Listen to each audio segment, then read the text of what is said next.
ইরফানি মাহফিলে আসার বসার তৌফিক দিয়েছেন, সেই মহান রব্বুল আলামিনের দরবারে শুকরিয়া তার মহব্বতে একবার উচ্চ আওয়াজে জবান খুলে বলি আলহামদুলিল্লাহ। লক্ষ কোটি দুরূদ শরীফের হাদিয়া নজরানা পেশ করছি আকায়ে নামদার তাজদার মদিনা, সুরুরে কলব সিনা, ফিতাবে নবুয়ত, মা খিতাবে রিসালাত মুহাম্মদ মুস্তাফা আহমদ মুজতবা, সকলে পড়ুন সাল্লাল্লাহু আলাইহি ওয়াসাল্লামার নূরানী রওজায়ে আতহারে অসংখ্য গণিত দুরূদ শরীফের হাদিয়া নজরানা পেশ করছি। ওই নবীর শুকরিয়ার্থে আরেকবার মুহাব্বতে পড়ি আলহামদুলিল্লাহ। প্যারা হাজিরিন, আপনাদের শুকর আদায় করছি যারা এই মাহফিলে এসেছেন, মাহফিল সাজিয়েছেন, মাহফিলের সহযোগিতা করেছেন, অতিথি যারা আসছেন সকলের শুকর আদায় করছি। আল্লাহ পাক সবাইকে নেক হায়াত দান করুন। এই মাহফিল কাল কিয়ামতের ময়দানে আমাদের জন্য নাজাতের উসিলা হিসেবে আল্লাহ কবুল করুন। আর একটু জোরে পড়ি আমিন। প্যারা হাজিরিন, আমি আপনাদের সম্মুখে মুখতাসার একটি আয়াত আপনাদের সম্মুখে তিলাওয়াত করেছি। আল্লাহ যদি তৌফিক দেন এই আয়াতের পরিপ্রেক্ষিতে কিছু কথা বলবো। আল্লাহ যেন আমি সহ সবাইকে শুনে আমল করার আল্লাহ যেন তৌফিক দান করেন। আমরা সকলে পড়ি আমিন। আমার মাইকম্যান ভাইকে বলবো একটু ইকো দেন, একটু এফেক্ট দেন, এফেক্ট একটু বাড়াই দেন। আল্লাহ কবুল করুক, আমিন বলেন। আমি কোরআনুল কারীমের মুখতাসার একটি আয়াত তিলাওয়াত করেছি। আল্লাহ পাক রব্বুল আলামিন বলেন বিসমিল্লাহির রহমানির রহিম, ইয়া আইয়ুহাল্লাযীনা আমানুত্তাকুল্লাহ, আই ঈমান ওয়ালো, আল্লাহ বলেন হে ঈমানদার বান্দারা তোমরা আমি আল্লাহকে ভয় করো। সুবহানাল্লাহ পড়বেন না? যাদের কলবে আল্লাহর ভয় আছে তারা কোনোদিন গুনাহের কাজ করতে পারে না। সেজন্যই আমার আল্লাহ প্রথমেই বলে দিয়েছেন হে ঈমানদার বান্দারা তোমরা আমি আল্লাহকে কি করো? ভয় করো। আয় হায়, আল্লাহর ভয় সেটা অনেক বড় একটা জিনিস বাবা। যাদের কলবে আল্লাহর ভয় আছে সে কোনোদিন দাঁড়িয়ে পেশাব করতে পারে? জোরে বলেন না পারে? আল্লাহর ভয়। গুনাহ করেছি, গুনাহগার, আল্লাহ বলেন বান্দা লা তাকনাতু মির রাহমাতিল্লাহ ইন্নাল্লাহা ইয়াগফিরুয যুনুবা জামিআ, আমি আল্লাহ তোমার সমস্ত গুনাহগুলো maaf করে দেব। কিন্তু আল্লাহর কাছে তো আমরা চাই না, সেই তওবা সেই কান্নাকাটি তো আমরা করি না। একজন সাহাবীর কথা আপনাদেরকে বলি, আপনারা হয়তো জানেন। এই সাহাবীর নাম হযরতে সালাবা ইবনে আব্দুর রহমান। এই হাদিস কোথায় আছে? এই হাদিস মারিফাতুস সাহাবা কিতাবে আসছে, এবং আরেকটা কিতাব আছে সেটার নাম হলো হিলিয়াতুল আউলিয়া। এই কিতাবের মধ্যে আছে, আর অসংখ্য কিতাবে আছে। ওই সাহাবীর নাম হযরতে সালাবা ইবনে আব্দুর রহমান রাদিয়াল্লাহু তাআলা। একটু জোরে বলা যাবে সুবহানাল্লাহ? বেয়াদবি ধরবেন না, যেহেতু হাদিস। বেয়াদবি নিয়েন না বাবা, আমি ক্ষমা চাই, প্রথমে ক্ষমা চাই, বেয়াদবি নিয়েন না, হাদিসে পাক। তিনি একদিন হাঁটলেন মদিনার রাস্তা দিয়ে। হাঁটার সময় একজন মহিলা, আনসারী মহিলা গোসল করতেছে। হঠাৎ পর্দাটা একটু বাতাসে উড়ে গেল, ওনার চক্ষু সেই দিকে গেল।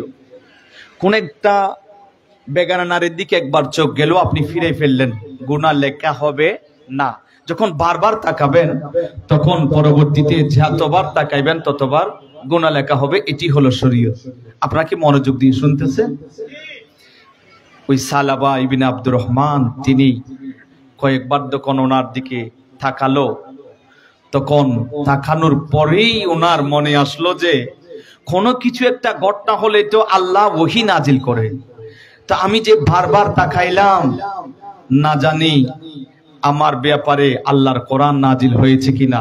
একটু জোরে বলুন না সুবহানাল্লাহ। গভীর মনোযোগ, ওনার অন্তরের মধ্যে ভয়টা ঢুকে গেল। অন্তরের মধ্যে ভয়টা ঢোকার পরে উনি আর আমার নবীজির দিকে যায় নাই। এই সাহাবী ওনার অন্তরের মধ্যে এত ভয় ঢুকে গেছে,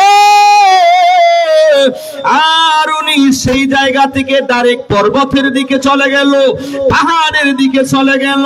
পাহাড়ের ভিতরে যাইয়া উনি আল্লাহর দরবারে কান্দে, গুহার ভিতরে ঢুকিয়া আল্লাহর দরবারে কান্দে। আর উনি মনে মনে ভয় পেয়ে গেল, না জানি আমার বিরুদ্ধে আমার ব্যাপারে নবীজির উপরে না জানি ওহি নাজিল হয়েছে। ইনি হঠাৎ ওই গুহার ভিতরে উনি কান্নাকাটি আরম্ভ করে দিল, এমন ভাবে তিনি কান্দে।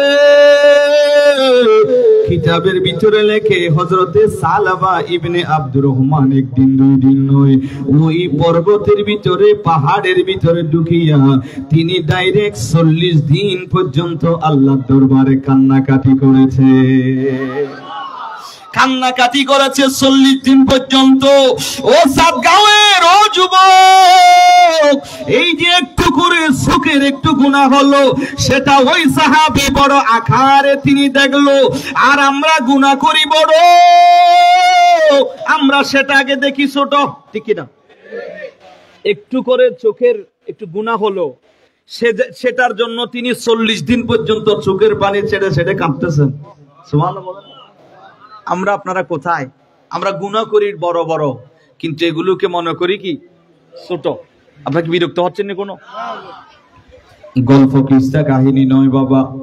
হযরতে সালাবা ইবনে আব্দুর রহমান তিনি এতদিন কান্না করলো, আর আমার নবীজি তিনি খাদেম ছিলেন। হাদিসে পাকের মধ্যে আসছে হযরত সালাবা ইবনে আব্দুর রহমান ওয়াকানা ইয়াখদিমুন নবী সাল্লাল্লাহু আলাইহি ওয়াসাল্লাম। আরে যুবক, এই সাহাবী থেকে শিক্ষা নাও, আল্লাহর দরবারে কান্দো, আল্লাহর দরবারে তওবা করো, আল্লাহর দরবারে কান্নাকাটি করো, maaf করে দিবে কে? একটু জোরে বলেন না। আসলে একদিন পর্যন্ত চলে গিয়েছে, আর আমার নবী ডাক দিলেন, ও ফারুক আজম, ও সালমান ফারসি রাদিয়াল্লাহু তাআলা, এই দুইজনকে নবী দায়িত্ব দিল। ও ফারুক আজম, তোমরা দুইজন যাও ওই পাহাড়ে, যেই পাহাড়ে তিনি আছে, ওনাকে একটু খুঁজে বের করো, ওনারে একটু আমি নবীর সামনে একটু নিয়ে আসো। ফারুক আজম এবং সালমান ফারসি রাদিয়াল্লাহু তাআলা ওনারা দুইজন চলে গেল। যাওয়ার সময় বহু মানুষ থেকে প্রশ্ন করলেন ওনার ব্যাপারে, ওনাকে দেখছেন কিনা? সবাই বলল আমরা তো এইরকম কোন মানুষ দেখি নাই। পর্বতের দিকে চলে গেল, এবার দেখা যায় অনেক দূরে একজন মানুষের দেখা পেল, ওনার নাম হলো দাফাফা।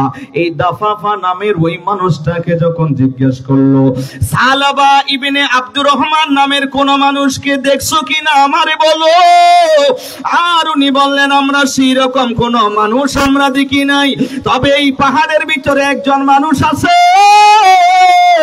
সন্ধ্যায় এসে সেখান থেকে বের হয়, আর আমি যে ছাগলগুলো ছাড়াই, এই ছাগলগুলো থেকে খাওয়ার জন্য যখন ওনারে দুধ দিই, আর উনি মাথার মধ্যে 2 হাত দিয়ে কান্না করে আসতো, আমি দিতাম খাওয়ার জন্য, আর উনি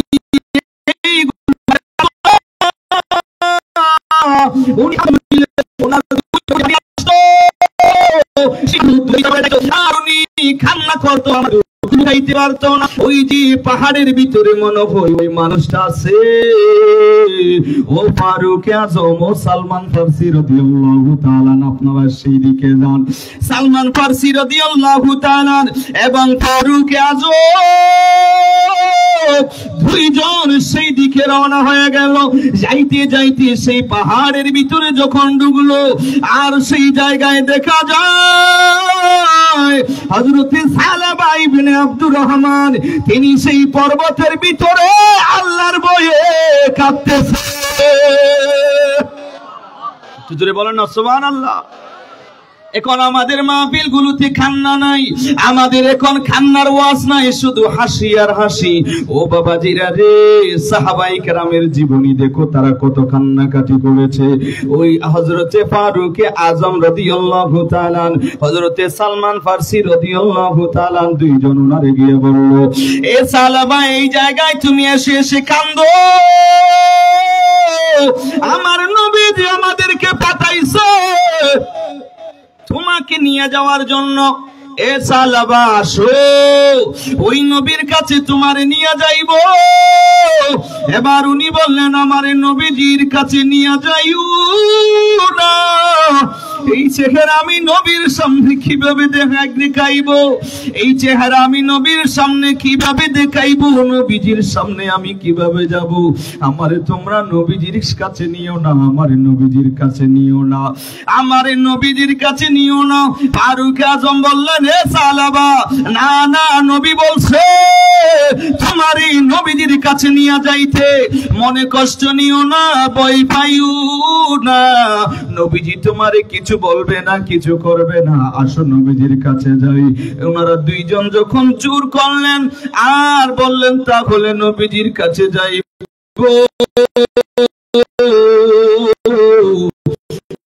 তবে আমারে নবীজির সামনে নিবা, সেই সময় নিবা, সেই সময় নবীজি মসজিদে নববীতে নবীজি নিয়ত করবে, নামাজের নিয়ত, নামাজ পড়ে নিও, পিছনে যাইয়া আস্তে করে আমিও নিয়ত বাঁধবো, যেন নবীজি আমারে যেন সরাসরি না দেখে, কারণ এই চক্ষু দিয়া আমি গুনাহ করে ফেলেছি, এই চেহারাটা আমি নবীজির সামনে কিভাবে দেখাইবো, আমি তো বড় অপরাধ করে ফেলেছি। ও সাতগাঁওয়ের ও মুরব্বী বাবার, আরে যুবক, সাহাবায়ে কেরামের জীবনী দেখো, সাহাবায়ে কেরামরা কত ভয় করেছে, আল্লাহর ভয় তাদের অন্তরে কেমন ছিল। হযরত সালেবা রাদিয়াল্লাহু তাআলা তিনি বললেন আমারই ওই সময় নিও, যেই সময় নবী মসজিদে নববীতে নামাজ পড়বে, সেই সময় আমি ডুববো, আমি নবীজির পিছনে নামাজ পড়ার জন্য সেই সময় আমি ডুববো।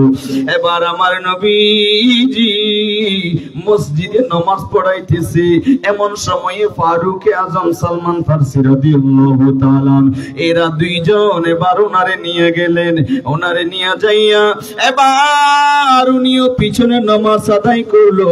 আমার নবীজি নামাজ পড়ায়, আমার নবীজি নামাজ পড়ায়, আর সালেবা কান্দে, দু চোখের পানি ছেড়ে ছেড়ে কান্দে। সুবহানাল্লাহ বলেন। আমরা নামাজ পড়ি, আমাদের খেয়াল সেই দিকে নয়, আমাদের খেয়াল হলো অন্যদিকে। কথা বলেন ঠিক কিনা? আমাদের খেয়াল, মশা বসলে তাম করে দিছি মারি, ঠিক কিনা? খুশু হুজু আমাদের নামাজে নাই। মনে কষ্ট নিচ্ছেন নি কোনো? আমাদের নামাজ কিরকম জানেন? আমাদের নামাজ হইল, মনে কি কষ্ট নিয়ে নাবার, এক লোক নামাজ পড়তে, হুজুর আপনি আজকে 4 রাকাত পড়ান নাই, কি হলো? বলে আজকে আপনি নামাজ পড়াইছেন 3 রাকাত। তাই নাকি? বলে জি। বলে কেমনে? বলে হুজুর আমার 4টা দোকান আছে, এক রাকাতে এক একটা দোকানের হিসাব হয়, আজকে 3টার হিসাব হয়েছে, আর একটার হিসাব। কথা কয় না, কথা কয় না। সুতরাং বুঝা গেল আপনার 4 রাকাত হয় নাই আমাদের নামাজ। আই হাই হাই, আপনার কি মনে কষ্ট নিচ্ছেন বাবা? কোনো নামাজের নিয়ত করলে বিভিন্ন কিছুর হিসাব, এই জন্য নামাজ পড়তে হবে এমন ভাবে আপনার চক্ষু থাকবে সিজদায়। কোন স্থানে? সিজদার স্থানে। এমন ভাবে নামাজ পড়তে হবে আপনার পিছনে আজরাইল, আপনার ডানে এবং বামে 2 ফেরেশতা লিখতেছে, 2 ফেরেশতা আছে। আপনি আল্লাহকে দেখে দেখে নামাজ পড়তেছেন। যদি মনে আসে যে আমি তো আল্লাহকে দেখছি না, তাহলে আপনাকে মনে করতে হবে যে আল্লাহ আমাকে দেখতেছে। সুবহানাল্লাহ বলবেন না? আল্লাহ আপনাকে দেখতেছে, এমন ভাবে নিয়ত করে আপনাকে নামাজ পড়তে হবে।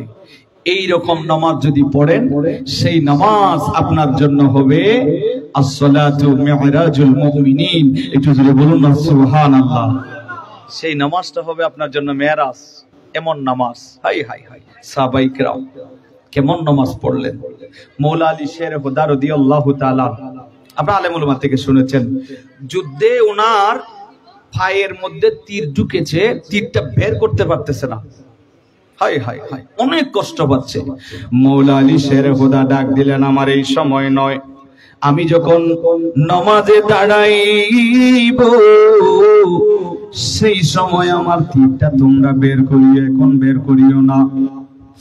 ও সাতগাঁওয়ের মুরব্বী বাবার, আরে যুবক, মৌলা আলী শের খোদা নামাজের নিয়ত যখন করলো, আর মৌলা আলী শের খোদা রাদিয়াল্লাহু তাআলা আনহুর পা থেকে ওই তীরটা বের করে ফেললো। মৌলা আলী শের খোদা টের পায় না, মৌলা আলী শের খোদা টের পায় নাই কখন যে তীর বের করেছে। মৌলা আলী শের খোদার নামাজ শেষ হয়ে গেল, আর উনি লক্ষ্য করিয়া দেখে ওনার আর পায়ের মধ্যে তীর নাই। মৌলা আলী শের খোদা বললেন, আমি যখন নিয়ত করেছি তখন আর দুনিয়ার কোনো ধ্যান নাই, আমি আল্লাহ রব্বুল আলামিনকে দেখে দেখে তো সিজদা দিচ্ছি, কারণ আমার সামনে রব্বুল আলামিন আছে।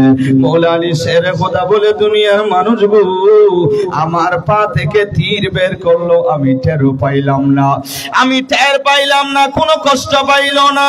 মৌলা আলী শের খোদার পা থেকে তীর বের করলো, আর উনি কোনো কষ্ট পাই না। আর আমরা নামাজ পড়ি, একটা মশায় কামড় দিলেও কবর ভাই, ঠিক নেই? হাই হাই, মৌলা আলী শের খোদার নামাজ, আল্লাহ আল্লাহ আল্লাহ আমাদেরকে সেই নামাজ আদায় করার তৌফিক দান করো। কি নামাজ পড়বো বাবারা? মসজিদে যাইতে দেরি আইতে দেরি নাই। জুমার দিন আসসালামু আলাইকুম ওয়া রাহমাতুল্লাহ, আসসালামু আলাইকুম ওয়া রাহমাতুল্লাহ। আপনারা আবার মনে কষ্ট নিয়েন না, আরে দিতেছে দূর, মনে হয় যেন কিছু ফুরাই যাইতেছে, ডেকসির বাদগুলো কেউ নিয়ে যাইতেছে, ঠিক নেই? এমন ভাবে দূর দিতেছে সালাম ফিরানোর পর। সালাম ফিরানোর পরে নামাজ আছে না নাই? এই যে কথা বলেন না, নামাজ আছে না? 4 রাকাত বাদাল জুমা, এটা অবশ্যই পড়তে হবে, সুন্নতে মুআক্কাদা। এটা না পড়লে গুনাহগার হবেন।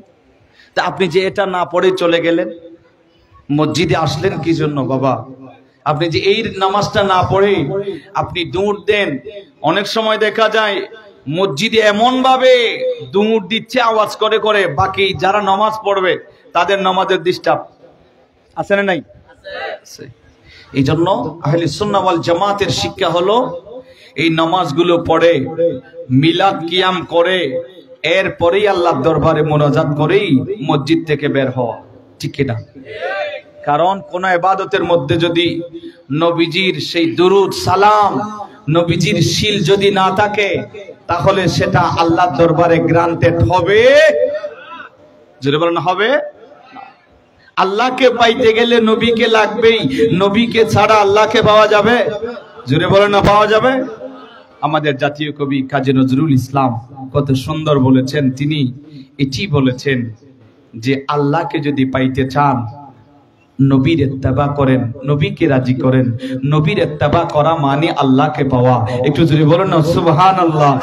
আল্লাহকে যে পাইতে চায় হযরতকে ভালোবেসে, আল্লাহকে যে পাইতে চায় হযরতকে ভালোবেসে, আরশ কুরসি লৌহ কলম না চাহিতে পেয়েছে সে, হযরতকে ভালোবেসে আল্লাহকে যে পাইতে চায়, ঠিক না?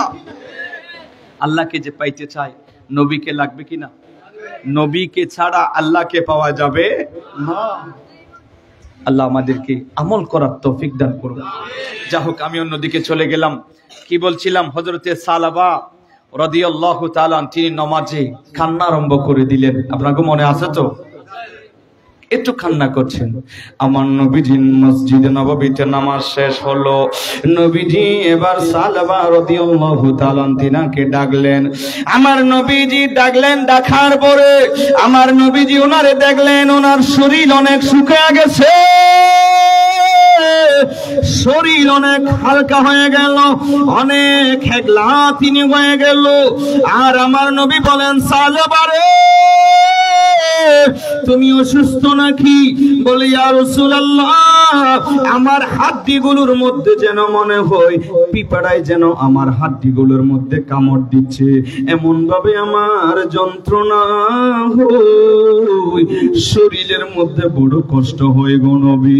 আমার মনে হচ্ছে যেন হাড্ডির ভিতরে হাড্ডিগুলোকে আমার পিঁপড়ায় কামড় দিচ্ছে। আর আমার নবীজি কি বললেন, ইয়া রাসূলুল্লাহ, নবী গো, আমি বড় একজন গুনাহগার, আমি বড় গুনাহ করে ফেলেছি, আল্লাহ কি আমারে মাফ করবেনি? আমার নবীজি শিখিয়ে দিলেন, ও সালাবা, পড়ো কুরআনুল কারীমের সেই দোয়াটা তুমি পড়ো। আমার নবীজি শিখিয়ে দিলাম, আল্লাহুম্মা রব্বানা আতিনা ফিদ দুনিয়া হাসানা ওয়া ফিল আখিরাতি হাসানা ওয়া কিনা আযাবান নার। সুবহানাল্লাহ। আমার নবীজি শিখিয়ে দিলেন এটা পড়ো। আর উনি বললেন, ইয়া রাসূলুল্লাহ, এই দুয়ার চাইতে এই অনেক বড় আমি অপরাধ করে ফেলেছি, আমার গুনাহ অনেক বড়। নবীজি বললেন, এই আয়াতের চাইতে আরো বড় নাকি? বলে, এই আয়াতের চাইতে আরো বড় নাকি? বলি, ইয়া রাসূলুল্লাহ, এটার চাইতে আমার মন বলছে আরো বড়। হায় হায়, একটু চোখের গুনাহ হয়েছে, সেটাকে কি ভাবতেছে দেখেন। আল্লাহু আকবার, একটু যদি বলেন আল্লাহু আকবার। বলি, ইয়া রাসূলুল্লাহ, এই আয়াতের চাইতে আরো বড়, আমার অপরাধটা এর চাইতে আরো বড়। আমার নবীজি বললেন, না, এই আয়াতের চাইতে বড় না, আমার আল্লাহ তোমারই ক্ষমা করিয়া দেবে। আর আমার নবীজি বললেন, তুমি ঘরে চলে যাও। আমার নবীজি দেখলেন উনি বড় অসুস্থ হয়ে গেছে। নবীজি এরপরে বললেন, তুমি ঘরের মধ্যে চলে যাও, ঘরের মধ্যে চলে যাও। ইনি ঘরে চলে গেল। ঘরে যাওয়ার পরেও ওনার আর শান্তি লাগে না। আয় আল্লাহ, আমি বড় অপরাধ করে ফেলেছি, বড় গুনাহ করে ফেলেছি। ও দয়ার মালিক, এই অপরাধ কি আমার মাফ হবে নি রে আল্লাহ? এই কথা বলে বলে তিনি কান্না আরম্ভ করে দিল। আর 8 দিন হওয়ার পরে, এই দিন থেকে 8 দিন যখন ওনা হলো, উনি বড় অসুস্থ। নবীজি খবর দিলেন, ও সাহাবীরা রে, আমার সালাবার খবর নাও। খবর নেওয়ার পরে নবীরে জানায়া দিলেন, ও মায়ার নবী গো, আপনার সাহাবী সালাবা বড় অসুস্থ হয়ে গেছে, মনে হয় দুনিয়ার জমিনে বাঁচবে না, বড় অসুস্থ হয়ে গেছে গো নবী। আমার নবী বললেন, আমি অবশ্যই ওনার একটু দেখার জন্য যাব। নবীজির সঙ্গে সাহাবায়ে কেরামরা রওনা দিয়ে দিলেন। হযরতে সালাবা রাদিয়াল্লাহু তাআলা ওনাকে দেখতে পেলেন, বিছানা থেকে তিনি উঠতে পারে না, একেবারে হেগলা হয়ে গেছে। উনি কাঁদতে কাঁদতে কেমন জানি চোখের অবস্থাও খারাপ হয়ে গেল, চোখ থেকে পানি আসতে আসতে। আর আমার নবীজির নূরানি রান মুবারকের উপরে ওনার মাথাটা রাখলো, আর রেখে বললেন, সালাবা রে, কি জন্য তুমি এখনো পেরেশান কেন? বলি, ইয়া রাসূলুল্লাহ, আমি বড় অপরাধ করে ফেলেছি, গুনাহ করে ফেলেছি, না জানি এই অপরাধের জন্য না জানি কত কঠিন আযাব আমারে আল্লাহ দে। ও মায়ার নবী, সেটার চিন্তা ব্যথায় আমার খাওয়া দাওয়া খাইতে মন চায় না। আর আমার নবীজি ওনার কথাটা শুনিয়ে একটু অপেক্ষা করলেন। আর এমন সময়ে আমার আল্লাহ জিবরাইলের মাধ্যমে আমার আল্লাহ ওহী নাজিল করলো। ওহী নাজিল করিয়া বলে দিলেন, ও জিবরাইল, নবীরে গিয়া বলো, আমার নবীরে গিয়া বলো, সালাবা এতদিন কান্নাকাটি করেছে, আর সালাবার ব্যাপারে আমি আল্লাহ ওহী নাজিল করলাম, আমার নবীরে বলিয়া দাও, আমি আল্লাহ সালাবারে মাফ করে দিয়েছি। একটু জোরে বলেন না সুবহানাল্লাহ। ডাইরেক্ট ওহী নাজিল হলো। আমার আল্লাহ ওহী নাজিল করলেন। আমার আল্লাহ ওহী নাজিল করার পরে নবীজি বললেন, জিবরাইল, এই সুসংবাদটা ওনারে কি শোনায়া দেবনি? এই সুসংবাদটা ওনারে কেউ একটু বলে দিবনি? সালেবা যদি শুনে বড় সে খুশি হইবে যে আল্লাহ ওনারে ক্ষমা করে দিয়েছে। এই কথা যদি তিনি শুনে বড় খুশি হইবে। আর জিবরাইল বললেন, ইয়া রাসূলুল্লাহ, হ্যাঁ আল্লাহ বলেছে অবশ্যই ওনারে সুসংবাদটা শোনাইয়া দিতে পারেন। আমার নবীজি এবার সালেবারে বললেন, ও সালেবারে, তুমি মনে কষ্ট নিও না। বহুদিন তুমি আল্লাহর দরবারে কান্নাকাটি করেছো এই গুনাহের জন্য। এ সালেবা, সুসংবাদ শুনিয়া নাও, আমার আল্লাহ ওহী নাজিল করেছে। আমার আল্লাহ তোমারে ক্ষমা করে দিয়েছে। তোমারে আমার আল্লাহ ক্ষমা করে দিয়েছে।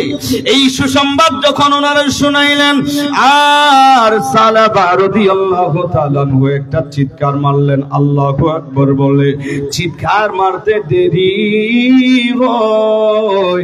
চিৎকার মারার সাথে সাথে ওনার রূহটাও আজরাইল নিয়ে গেল। কোনো কষ্ট নাই, যন্ত্রণা সে পাই নাই, কোনো ব্যথা পাই নাই। ও বাবাজিরা রে, ও ছাদগাঁওয়ের যুবক, ঈমানদার মানুষেরা যারা ৫ ওয়াক্ত নামাজ পড়ে, যারা নবীর শানে বেয়াদবি করে না, ওলি কিরামের শানে যারা বেয়াদবি করে না, যারা ঈমানদার মানুষ, কোনো কষ্ট পাবে না।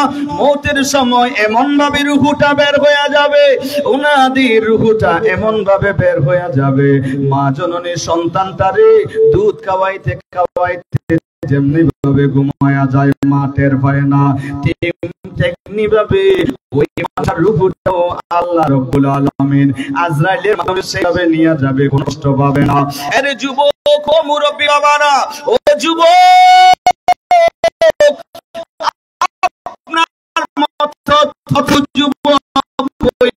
কবরস্থানের মধ্যে শুয়ে আছে,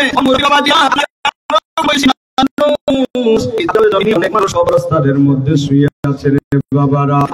আল্লাহ যদি চাইতো, আপনিও তো অনেক আগে দুনিয়া থেকে চলে যাইতেন। আমার আল্লাহ বড় দয়া করে, মেহেরবানি করে আল্লাহ রাব্বুল আলামিন আপনার হায়াত দিয়েছে। এই হায়াতটারে গুনাহের মাধ্যমে কাটাইও না। এই জীবনটারে, এই হায়াতটারে একটু দামি বানায়া দেন। এই হায়াতটারে একটু দামি বানায়া নেন। আমিন বলেন। হায়াতটারে দামি বানানোর দরকার আছে না নাই? একটু জোরে বলেন, আছে না নাই? হায়াতটারে দামি বানান। আল্লাহ পাক আমাদেরকে কবুল আর মঞ্জুর করুন। এই জন্য কি বলছিলাম, হায়াতটারে দামি বানাম নেক আমল করার মাধ্যমে, নেক মানুষের সেবা করার মাধ্যমে। এই জবান দিয়ে কোন মানুষকে কষ্ট দেওয়া যাবে না। এই হাত দিয়ে কোন মানুষকে কষ্ট দেওয়া যাবে না। এই হাত দিয়ে এমন কাজ করবেন না যে কাজ করলে আল্লাহ এবং রাসূল নারাজ হয়। যখন বায়াত করা, তখন কি বলেন, জিস আল্লাহ আর রাসূল রাজি হো। একটু জোরে বলেন না সুবহানাল্লাহ। वो काम नहीं करेंगे जिससे अल्लाह और रसूल नाराज हो। एक কথাই শেষ, ঠিক না বলেন? ওই কাজগুলো করবেন, হাত দিয়া হোক, পা দিয়া হোক, জবান দিয়া হোক, চক্ষু দিয়া হোক, ওই কাজগুলো করবেন যেগুলো করলে আল্লাহ এবং রসুল খুশি হয়। সুবহানাল্লাহ বলবেন না? একজন মানুষকে ফেলে সবাই চলে গেল, ওই সমস্ত কিছু করলো, আল্লাহ খুশি হয় না। এই কাজটা করুন, যেই কাজটা গোসিয়া কমিটি বাংলাদেশ করে। সুবহানাল্লাহ বলেন না? এই জন্য আমি ফরিদুল আলম রেজভী আপনাদেরকে একটু বার্তা দিতে চাই, যুবক ভাইরা, যারা পারেন আপনার নামটা গৌসিয়া কমিটির খাতার মধ্যে আপনার নামটা লেখান। কেন বলছি জানেন? কারণ এই কমিটির সাথে সম্পর্ক ডাইরেক্ট হুজুর গৌসে পাকের সাথে। সুবহানাল্লাহ জোরে বলবেন না? সম্পর্ক, কানেকশন, এটা অনেক বড় জিনিস। আপনারা এই যে এদিকে আসার সময় একটা ট্রেনের রাস্তা দেখলাম, আছে না নাই? ট্রেনের ইঞ্জিনের সাথে যেই বগি লাগানো থাকবে, হ্যাঁ, সেই বগির মধ্যে যদি লাকড়ি থাকে, লাকড়িও চলে যাবে, ঠিক না? চট্টগ্রাম থেকে উঠলে সেটা যদি দেখা যায়, লাকড়ি তোলক বা বালি তোলক, মাটি তোলক, যেটা তুলবে, যদি কানেকশনটা থাকে তাইলে চলে যাবে কিনা? শুধু কানেকশন কি ইঞ্জিনের বগির সাথে যদি আপনার লটকানো থাকে, তাইলে অবশ্যই অবশ্যই কি হয়ে যাবে? চলে যাবে। সেজন্য এই গৌসিয়া কমিটির সাথে সম্পর্ক যেটা, সেটা হলো হুজুর গৌসে পাকের সাথে। একটু যদি বলুন না সুবহানাল্লাহ। হুজুর গৌসে পাকের সাথে সম্পর্ক থাকার কারণে এই কমিটির উপরে আধ্যাত্মিক একটা শক্তি আছে, আছে না নাই? ওই যে সীতাকুণ্ডে বিএমডিভিতে আগুন লাগছে, সবাই আগুনের ভয়ে কেউ যাচ্ছে না, এমনকি প্রশাসনও যাচ্ছে না ভয়ে, কিন্তু গৌসিয়া কমিটির ভাইরা নিজের জীবন বাজি রেখে তাদেরকে সেবা করেছেন। কথা বলেন ঠিক কিনা? সেজন্য গৌসিয়া কমিটির অবদান এই বাংলার জমিনে আছে না নাই? আছে। যেখানে বিপদ সেখানে গৌসিয়া কমিটির ভাই, ঠিক কিনা বলেন? এটি হুজুর কেবলার, এটি হলো নির্দেশ, এবং এটি হলো হুজুর গৌসে পাকের একটা কেরামত, হুজুর কেবলার কেরামত। কথা কোন ঠিক কিনা? এত মানুষ মারা গিয়েছে করোনার সময়ে, কিন্তু গৌসিয়া কমিটির ভাইগুলো সুস্থ আছে, আছে না নাই? আপনাদের মনে আছে কিনা জানি না, আমার এখনো মনে আছে। মাস্ক দেয় নাই, মাস্ক না দেওয়ার কারণে বলছে যান out, no mask no service, ঠিক নেই? মাস্ক নাই, সার্ভিস নাই, যাও মাস্ক লাগাই আসেন। সমস্যার কথা ওখান থেকে বলেন, কি সমস্যা? এই সমস্যা লিখে দিছে, যান ঘরে চলে যান, ওষুধগুলো খান, কাছে আসিও না। দাকের ভাই সাজাবে। বাজার করতে গেলে, দোকানে গেলেও সেখানেও দাগ আছে না নাই? আছে। আপনারা মনে হয় করোনার কথা ভুলে গেছেন। এগুলো মনে রাখবেন, কারণ কি জন্য জানেন? এগুলো আল্লাহর শিক্ষা। আল্লাহ আমাদেরকে শিক্ষা দেয়, কিন্তু আমরা শিক্ষাটা গ্রহণ করি না। দুনিয়ার জমিনে বাবার কাজে সন্তান আসলো না, হাসরের ময়দানে আসবে। কথা বলেন, এই যে কথা বলেন না, হাসরের ময়দানে আসবে? হাসরের ময়দানে আসবে না। আরে দুনিয়ার জমিনে তো আসতেছে না, হাসরের ময়দানে আসবে না। একটা হাদিস আপনাদেরকে শোনাই, হাসরের ময়দানের কথা বলছি। হাসরের ময়দানে এক লোক, ওনার একটা সওয়াব একটু শর্ট হলো। কয়টা সওয়াব? মাত্র একটা সওয়াব ওনার শর্ট হলো। যে আল্লাহকে বলেন, আল্লাহ একটা সওয়াব, আমার অনেক আত্মীয় স্বজন আছে, একটা সওয়াব পাই কিনা, আল্লাহ একটু সুযোগ দাও, অবকাশ দাও। আয় আল্লাহ, যদি একটু সুযোগ দেন, আমি একটা সওয়াব পাই কিনা দেখব। তখন সুযোগ দেওয়া হলো, তখন সে চলে গেল। অনেক আত্মীয় স্বজন, অনেক আপন জনের কাছে চাইলো, কেউ একটা সওয়াব ওনাকে দেয় নাই। দিছে? দেয় নাই বাবা। এটা এমন একটা ময়দান, যেই ময়দানের নাম হাসরের ময়দান। কথা বলেন ঠিক না? এই জন্য দুনিয়ার জমিন থেকে কিছু নিয়ে যান, দুনিয়ার জমিন থেকে সেই হাসরের ময়দানের জন্য কিছু নিয়ে যান। আজকে বিদেশের জমিনে যায়, বিশাল বড় একটা লাগেজ নিয়ে যায়। আপনি একটু ভাবুন না, কবরে যাচ্ছেন, কি নিয়ে যাচ্ছেন? কি যাবে আপনার সঙ্গে? সেজন্য ঈমান আমল কি কবরে নিয়ে যাওয়ার দরকার আছে না নাই? জোরে বলেন, আছে না নাই? কিছু একটা করেন দুনিয়ার জমিনে। ওই মানুষটা এত কান্নাকাটি করলো, কেউ একটা সওয়াব দিল না। শেষ পর্যন্ত একজন মানুষ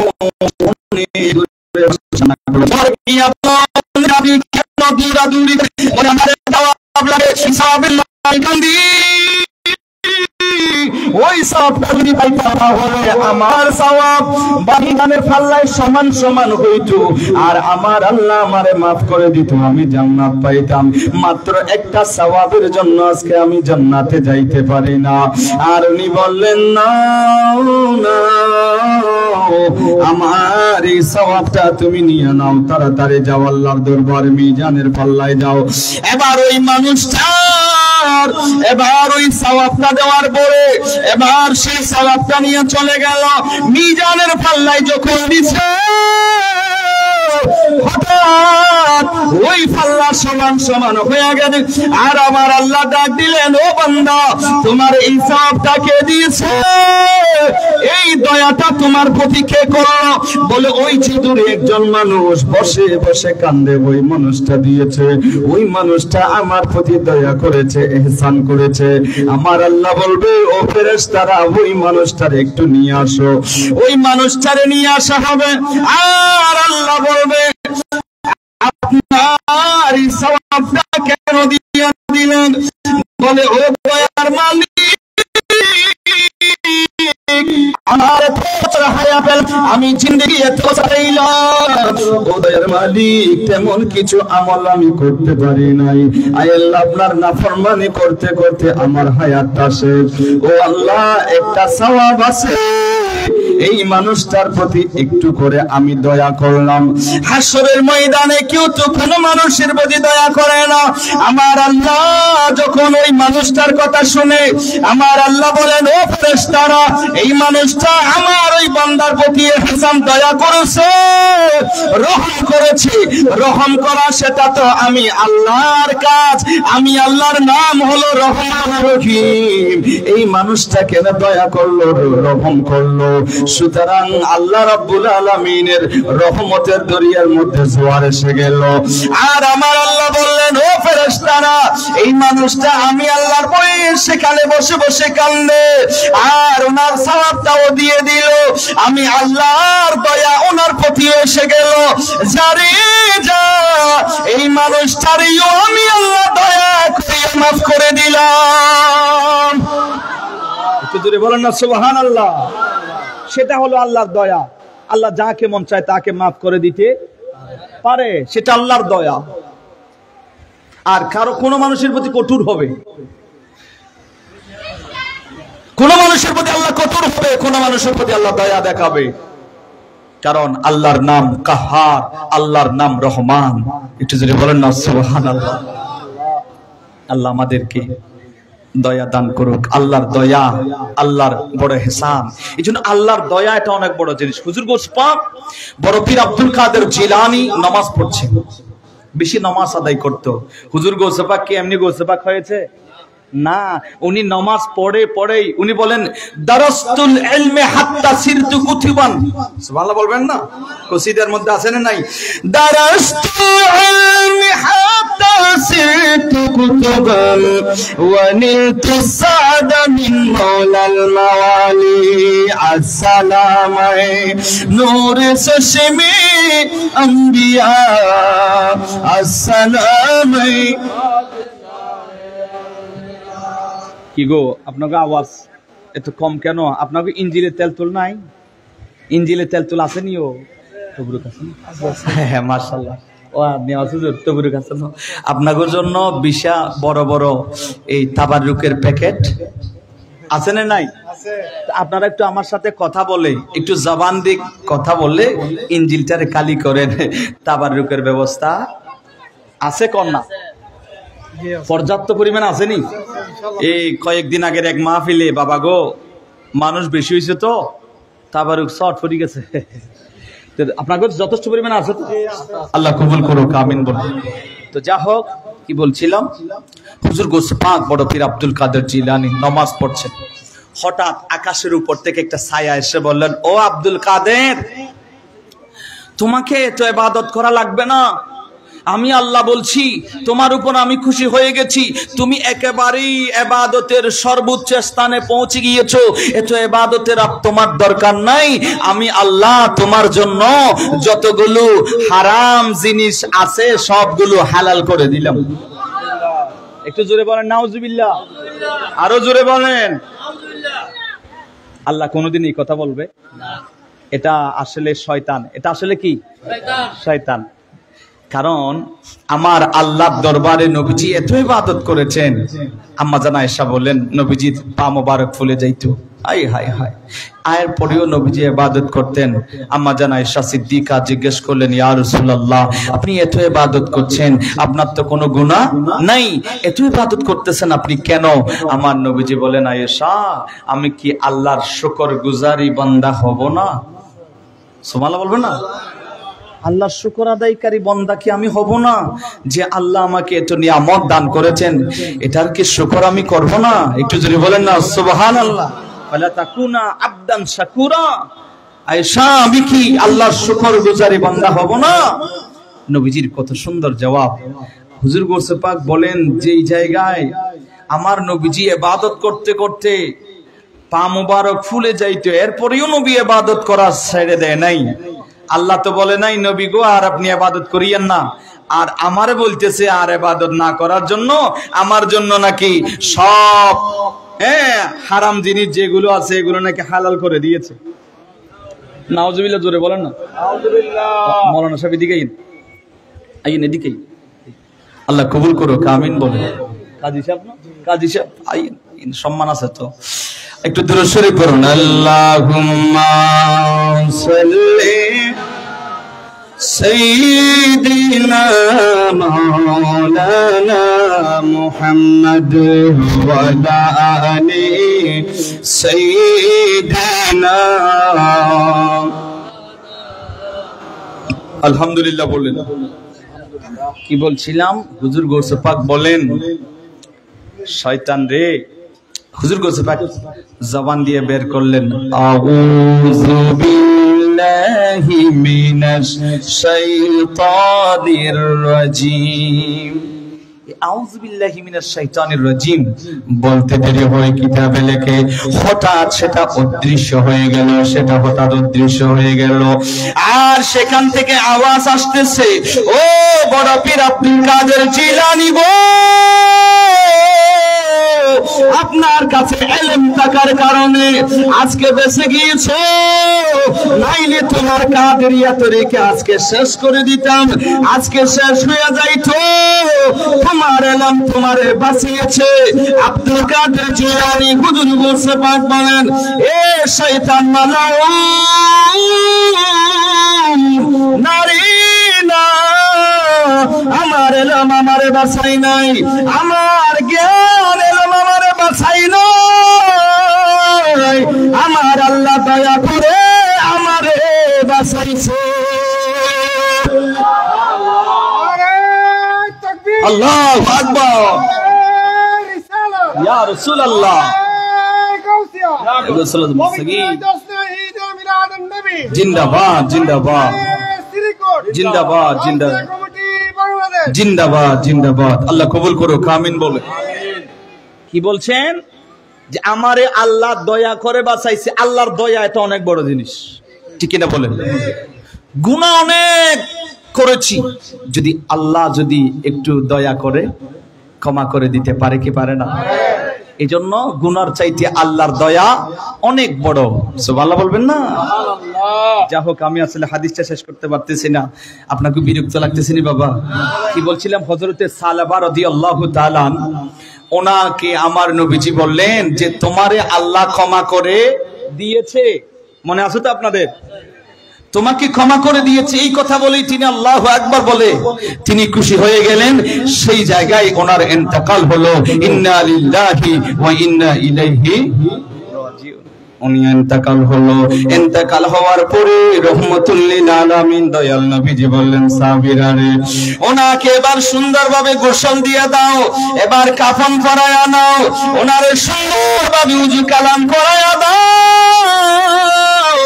আর ওনারে সুন্দরভাবে কাফন পরায়া দাও।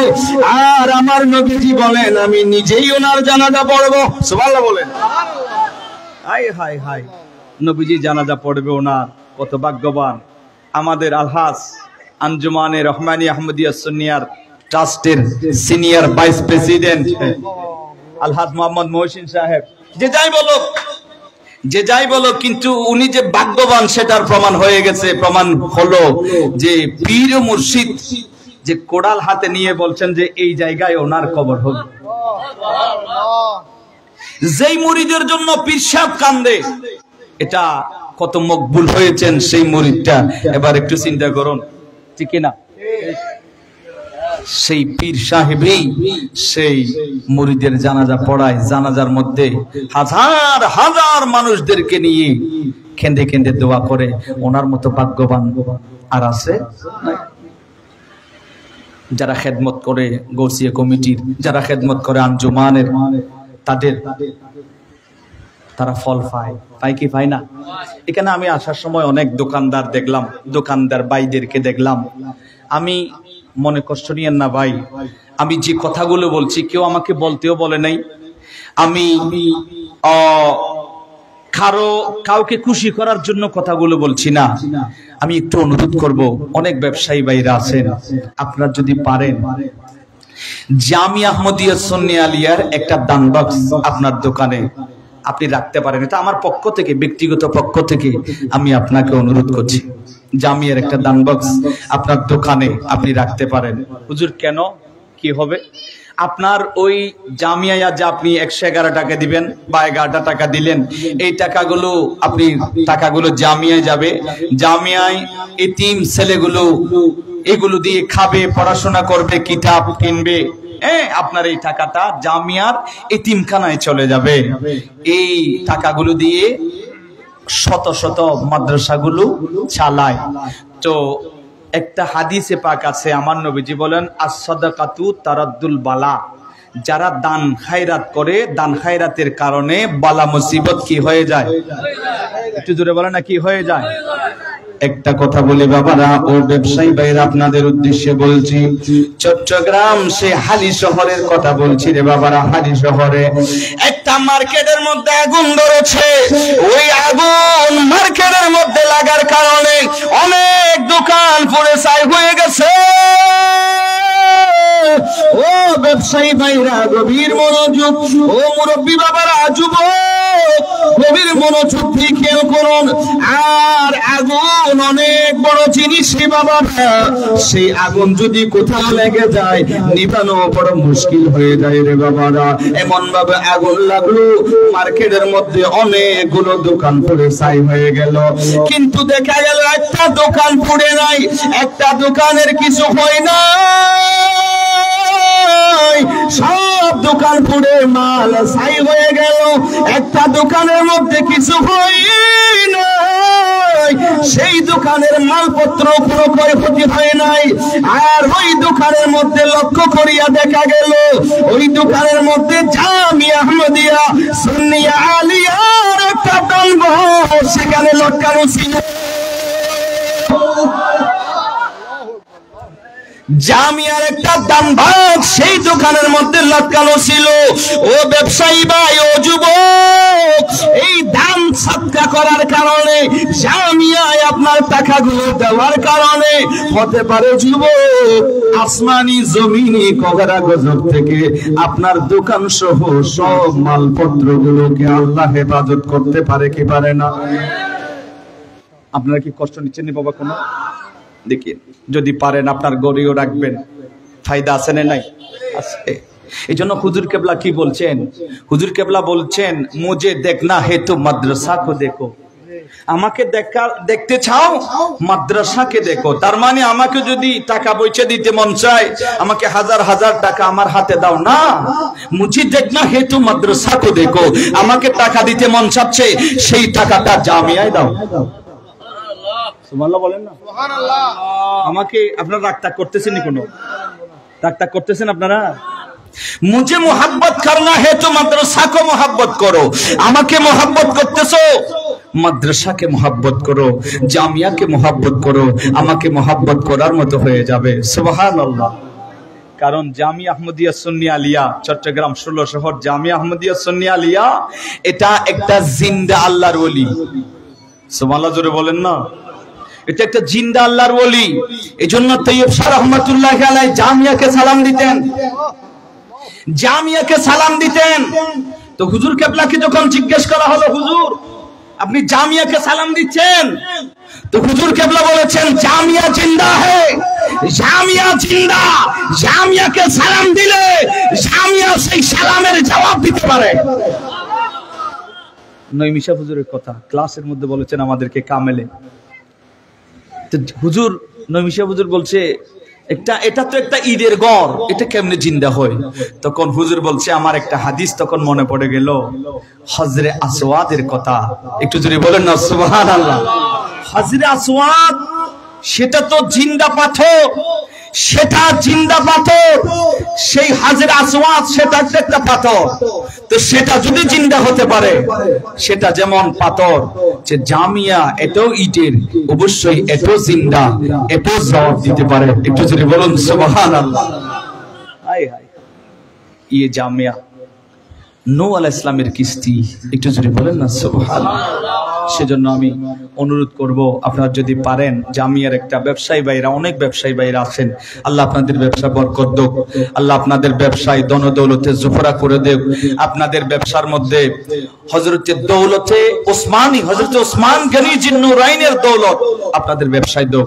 আপনাদের ব্যবসার জন্য দোয়া করি।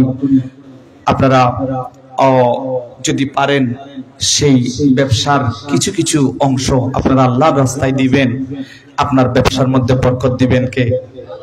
জোরে বলেন কে? ব্যবসার মধ্যে বরকত আছে, বহু বরকত আছে বাবা।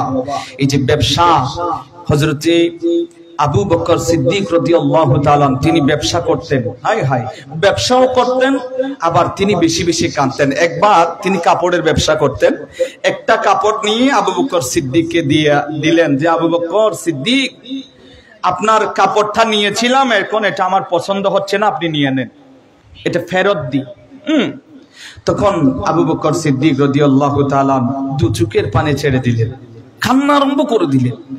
এ আবু বকর, এখানে কান্নার কি আছে? আপনার থেকে কাপড় নিলাম, পছন্দ হয় নাই, সেটা আবার ফেরত দিলাম, এখানে কান্নার কি আছে? আবু বকর সিদ্দিক রাদিয়াল্লাহু তাআলা আনহু বললেন, আমি ফেরত দিয়েছেন এজন্য কান্দি না, আমি কান্দি সেজন্য, আমার আল্লাহ যদি বলে, ও আবু বকর ইবাদত করেছো, এমনি ভাবে যদি আমার কাল কিয়ামতের ময়দানে যদি ইবাদত ফেরত দে আল্লাহর দরবারে, আল্লাহ রাব্বুল আলামিন যদি আমারও ফেরত দে, সেদিন আমি কি করব? এই কথাটা আমার মনে পড়লো, সেজন্যই আমি কান্দি। অথচ আবু বকর সিদ্দিক রাদিয়াল্লাহু তাআলা ওনার জান্নাতের সার্টিফিকেট দিয়েছেন আমার নবীজি। দুনিয়ার জমিনে অসংখ্য আমার নবীজি জান্নাতের সুসংবাদ দিয়েছে, তার মধ্যে এক নম্বর হলো আবু বকর। সেই আবু বকর রাদিয়াল্লাহু তাআলা তিনি আল্লাহর ভয়ে কান্দে।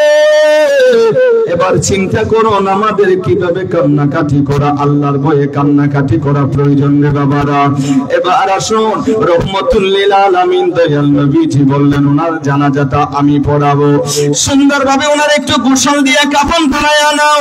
এবার হযরতে সালেবা ইবনে আব্দুর রহমান ওনার সুন্দরভাবে গোসল দিয়া জানাজা পড়াইবে আমার নবীজি।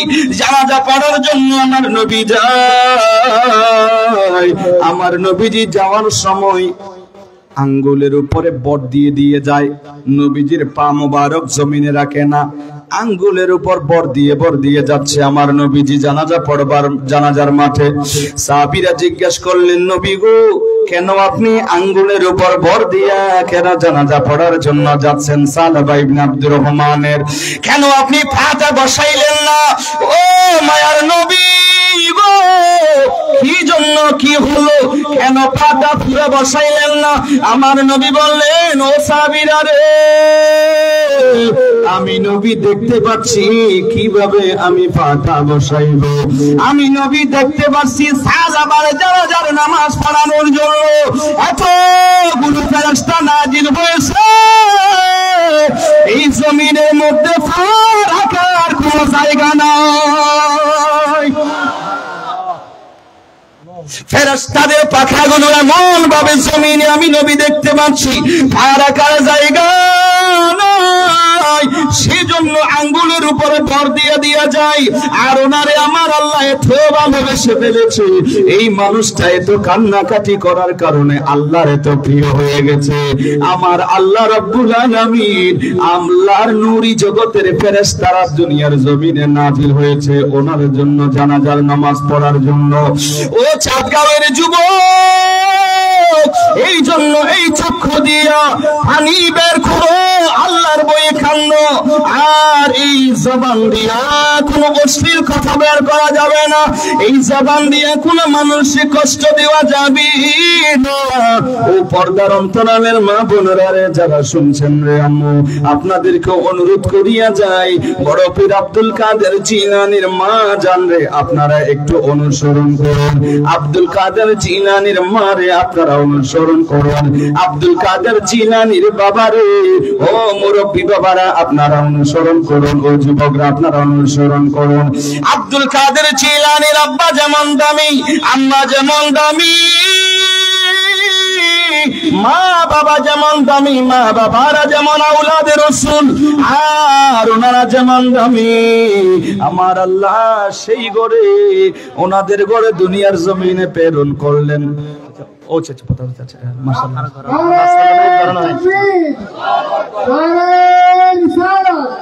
প্রধান অতিথির আগমন, প্রধান অতিথির আগমন, হযরত আল্লামা শাইখ মাওলানা এনাম রজা কাদরী সাহেব আজকের মাহফিলের সভাপতি আসন অলংকৃত করেছেন হযরত আল্লামা মাওলানা নুরুল আফসার আল কাদরী মুজাদ্দিদুল আলী।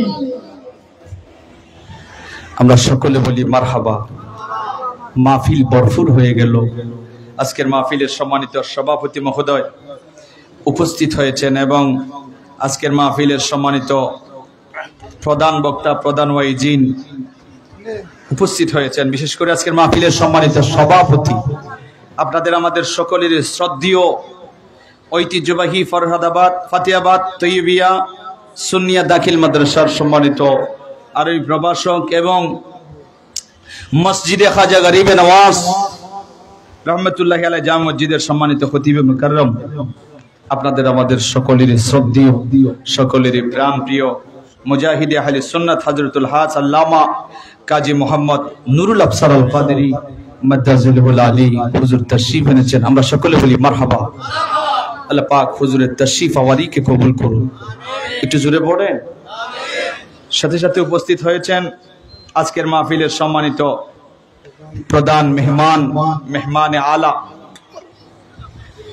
প্রধান বক্তা তাশরীফ এনেছেন মুজাহিদি আহলে সুন্নাত, আপনাদের আমাদের সকলের সুপরিচিত বিশেষ ইসলামিয়া স্কলার হযরতুল আল্লামা জনাব হযরত মাওলানা শেখ আল্লামা এনাম রাজা কাদরী মাদ্দাজিলুল আলী। সকলে বলি মারহাবা।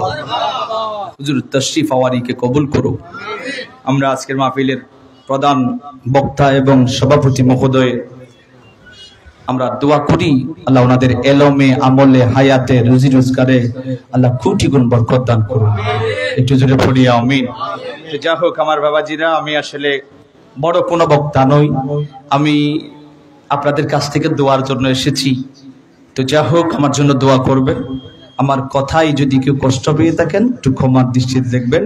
আল্লাহ পাক আপনাদের উপস্থিতিকে আল্লাহ কবুল করুন। একটু জোরে পড়েন। সুন্দর আলোচনা করেন আল্লামা এনাম রেজা, আমি নিজেও ওনার বক্ত। তো যা হোক আপনারা সবাই ওনার আলোচনা শুনবার জন্য অনেক দূর দূরান্ত থেকে এসেছেন।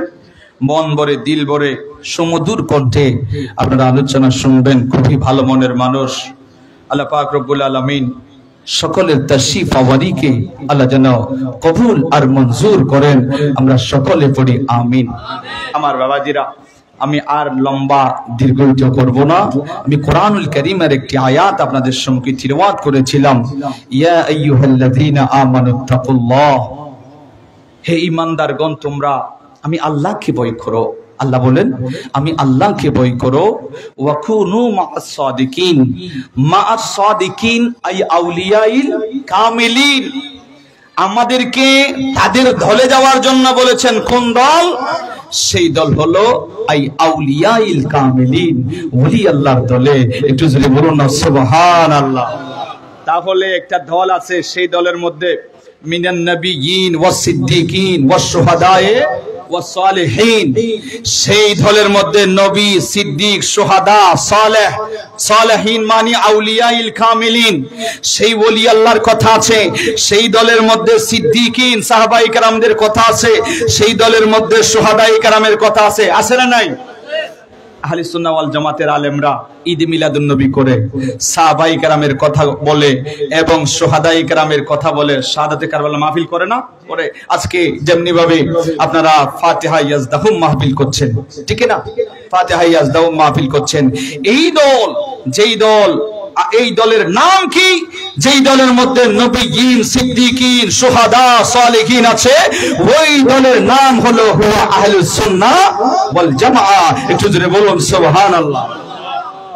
এই দল হলো সঠিক দল। বাবাজিরা, এই দলের সঙ্গে থাকবেন, এই দল থেকে পিছপা হবেন না, এই দল থেকে বিচ্যুতি হবেন না, এই দলের বাইরে যাবেন না। এই দল হলো একমাত্র নাজাত প্রাপ্ত সেই দল আহলে সুন্নাহ ওয়াল জামাত। আহলে সুন্নাহ ওয়াল জামাতের মতাদর্শে থাকবেন। আল্লাহ পাক রব্বুল আলামিন আমাদেরকে এই দলে থাকার আল্লাহ তৌফিক দান করুন। আমরা সকলে পড়ি আমিন। যেহেতু হুজুর এবং সভাপতি উপস্থিত হয়েছেন, আমি আর দীর্ঘায়িত করছি না, আমার আলোচনা আমি এখানে ইতি টানছি। ওমা আলাইনা ইল্লাল বালাগ। আসসালামু আলাইকুম ওয়া রাহমাতুল্লাহি তাআলা ওয়া বারাকাতুহু।